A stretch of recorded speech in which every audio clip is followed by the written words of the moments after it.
Halo teman-teman sekalian, hari ini kita ngobrol-ngobrol soal insecurity ya. Mungkin teman-teman pernah dengar atau baca tentang insecurity. Insecurity itu adalah sebuah perasaan tidak aman tentang diri sendiri. Dan biasanya topiknya macam-macam. Mungkin juga soal bentuk tubuh, atau keuangan, atau nilai, dan lain sebagainya. Sesuatu yang kita anggap kurang di dalam diri kita, sehingga itu membuat kita merasa tidak aman. Apalagi di era sosial media seperti ini, kita menjadi lebih mudah mengalami insecure. Terutama karena postingan-postingan di sosial media, misalnya yang menunjukkan body goals atau jalan-jalan ke tempat tertentu, sehingga kita merasa seperti inferior atau rasanya, kok enak ya jadi orang itu ya? Kok saya nggak begitu ya? Pembanding-bandingan ini akan membuat perasaan insecure bisa menjadi semakin besar.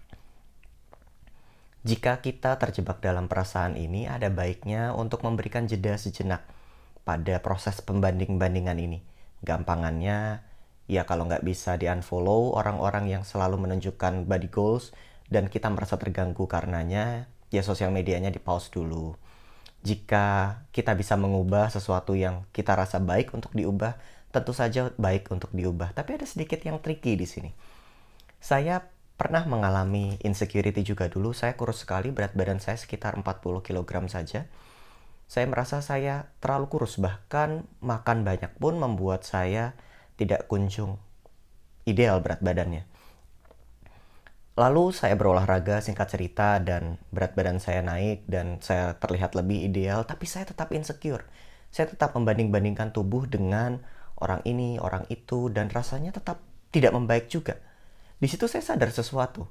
Ternyata mengubah bentuk badan saja, tapi jika dilakukan dari proses pembanding-bandingan, bisa jadi hasilnya pun tetap merasa insecure. Lalu saya mengubah prosesnya. Saya tetap berolahraga, saya tetap meningkatkan berat badan saya dengan nge-gym dalam hal ini dulu, tapi untuk diri saya sendiri. Untuk bukti bahwa saya mencintai diri saya, bahwa saya merawat diri saya, sehingga saya berolahraga, berusaha mencapai bentuk tubuh yang lebih baik, berat badan yang lebih baik, karena saya menyayangi diri saya. Dan voila, dengan sedikit mengubah perspektif dari cara saya berolahraga, kemudian perasaan saya bisa menjadi lebih baik. Kalau ada yang nanya, loh dok, berarti nggak langsung dong kalau kita mengubah bentuk badan, kemudian saya merasa lebih aman. Memang tidak.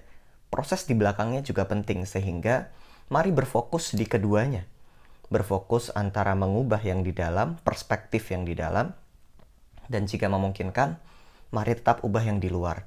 Dalam hal ini saya berolahraga, kemudian mencapai berat badan ideal. Pada waktu itu makan saya banyak banget. Olahraga saya pun cocok, tapi nggak cukup untuk meningkatkan berat badan.